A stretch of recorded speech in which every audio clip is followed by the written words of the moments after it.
घरोई bank उपरे सरकार छाट एही तीन बैंक सह व्यावसायिक और जमा कारोबार करेंगे नहीं राज्य सरकार।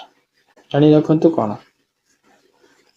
बैंक मानदंड पूर्ण न करवा और गत 2 वर्ष सरकार किसी प्रमुख योजन कार्यकारी करिवारे बैंक गुड़िकर खराब प्रदर्शन जो एभली निष्पत्ति नहीं सरकार। देश 3 प्रमुख घरोई bank HDFC bank, Axis bank एवं ICICI बैंक सह व्यवसाय और जमा कारोबार करने को राज्य सरकार मना कर देछन्ति।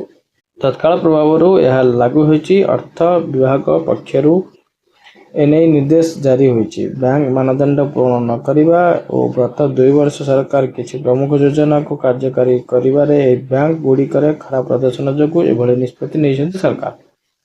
राज्य सरकार विभिन्न विभाग और सरकारी संस्था तुरंत संचय जमा करेंट अकाउंट एवं अन्य अकाउंट बंद करने को कहुई। तेबे फिक्स डिपोजिट और टर्म डिपोजिट निर्धारित समय सीमा पूर्ण है जा ही रहिबो। वीडियो भल लगे लाइक शेयर सब्सक्राइब करते।